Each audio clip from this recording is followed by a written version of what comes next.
Les temps en famille, ce sont des moments précieux pendant lesquels on partage des moments de fou rire, des moments bien, vous voyez, avec des personnes qu'on aime le plus. C'est un moment où l'on se déconnecte du monde extérieur et se reconnecte avec le monde dans lequel on se sent de plus en plus en sécurité. C'est un temps pour créer des souvenirs et des traditions. C'est un temps pour se parler, s'écouter, se soutenir. C'est un temps également pour faire des activités ensemble et c'est un temps pour partager des repas ensemble. Le temps en famille, c'est essentiel pour renforcer les liens, créer des souvenirs et se sentir aimé et soutenu. C'est un investissement pour le présent et l'avenir. Bonjour à tous et bienvenue sur ma chaîne YouTube Style de vie. Je suis Edwige et pour ceux qui viennent juste d'arriver, ils se disent mais elle parle de quoi? Pourquoi est-ce qu'elle est là? Je vous ai laissé une première vidéo où je parle de moi, je dis le pourquoi, du comment, pourquoi est-ce que je suis là. Allez juste la regarder et vous aurez toutes vos réponses. Pour ceux qui sont là depuis, je vous dis merci, continuons à grandir ensemble.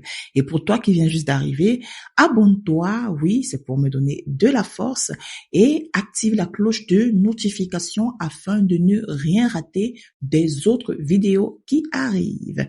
Ceci étant fait, entrons maintenant dans le vif du sujet. Alors ici, je vous parlerai de 3 rituels que l'on peut faire en famille.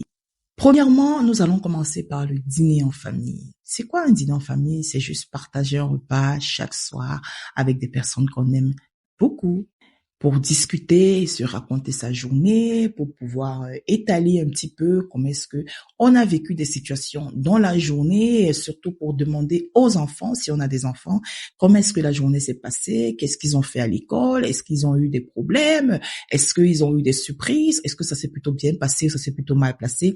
Donc le dîner en famille, en fait, ça réunit, c'est un moment très spécial qui permet à tous les parents et même aux enfants de pouvoir se réchauffer, de pouvoir savoir comment est-ce que ça se passe au quotidien, de pouvoir, on peut dire quoi, par exemple, avoir des revues de presse de la famille, de la journée de chaque personne. Donc, c'est primordial et important de pouvoir faire des dîners en famille pour pouvoir encore plus se soutenir, plus mettre de la chaleur entre chaque personne et surtout pour évoquer des sujets peut-être qu'on n'a pas eu le temps de pouvoir évoquer le matin, on essaie de les évoquer le soir et c'est de là que nous pourrons détecter comment est-ce que nous pourrons venir en aide aux enfants qui en ont besoin ou alors comment est-ce que les enfants également peuvent essayer de donner des conseils. Oui, parce que laissez-moi vous dire que les enfants ils donnent des conseils aux parents, hein. Ceux qui croient peut-être que c'est pas faisable, moi je lui dis mais pourquoi est-ce que vous pensez ça? C'est faisable.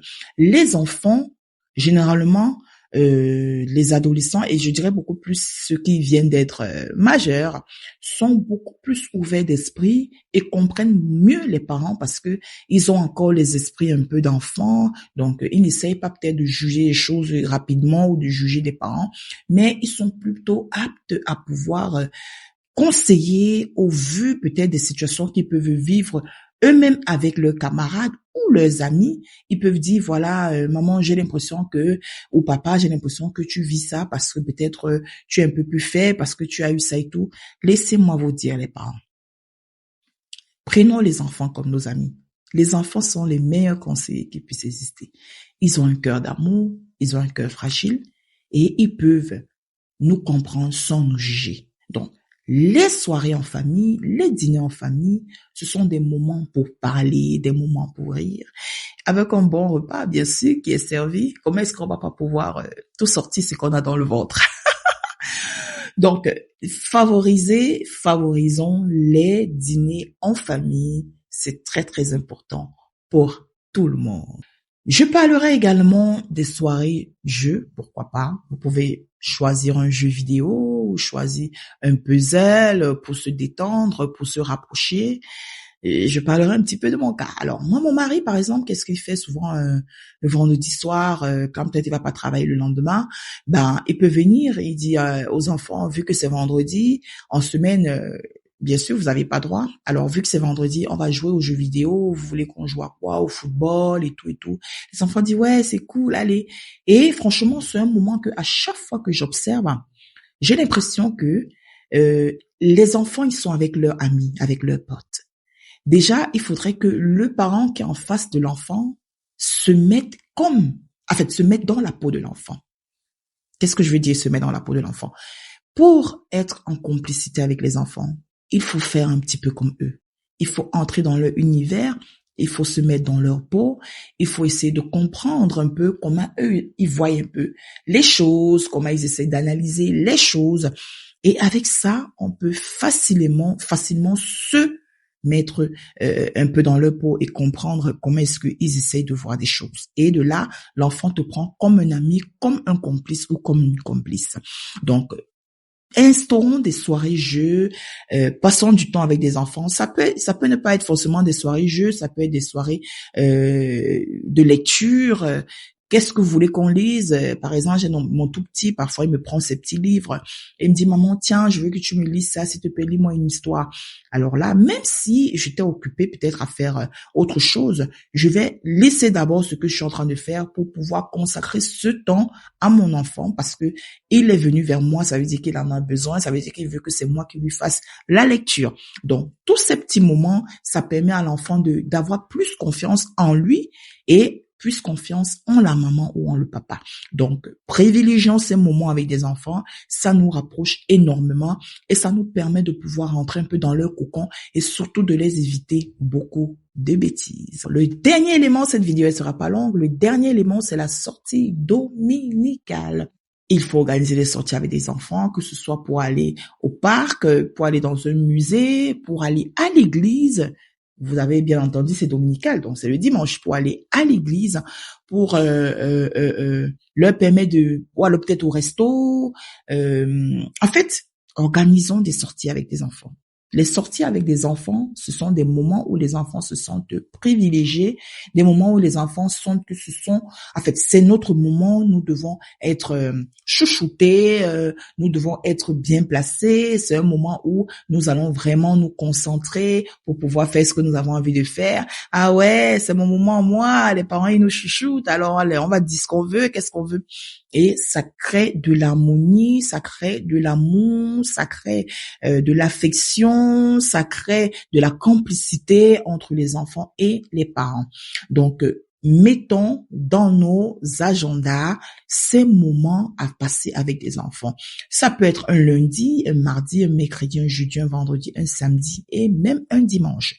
L'essentiel pour nous, c'est franchement de pouvoir créer ce moment avec nos enfants pour qu'ils se sentent privilégiés, pour qu'ils se sentent aimés, pour qu'ils se sentent entendus. Et avec ça, nous pourrons contrôler un petit peu leur moralité, contrôler un petit peu leurs envies, contrôler un petit peu leur façon de voir la vie, de voir les choses et même de nous voir.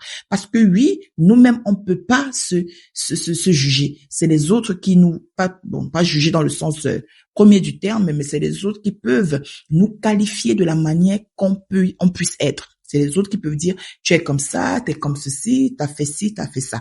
Donc, si c'est pas le cas, on pourra pas savoir comment est-ce qu'on est vis-à-vis des enfants ou alors comment est-ce que les enfants ils nous voient et comment est-ce que nous on paraît devant eux. Donc pratiquons cela et c'est vraiment important. En conclusion, je dirais passer du temps en famille, c'est investir dans l'amour, dans la confiance et dans les souvenirs. C'est créer des moments qui resteront gravés dans nos cœurs et dans nos mémoires. Aboutissons à la fin de cette vidéo. Alors, je t'invite à commenter, à me dire ce que tu penses ou alors à me dire des temps que tu organises souvent avec tes enfants, avec ton épouse, avec ton époux, avec même tes amis. Pourquoi pas me dire un petit peu comment est-ce que tu t'occupes, quels sont tes rituels en famille, ce que tu fais de temps en temps. Et surtout, abonne-toi, active la cloche de notification et laisse-moi des messages. Je suis là, je pourrai te répondre. Et surtout, sois scotché pour les prochaines vidéos. Merci pour ton soutien. Merci pour tout. Nous allons grandir ensemble. Bisous.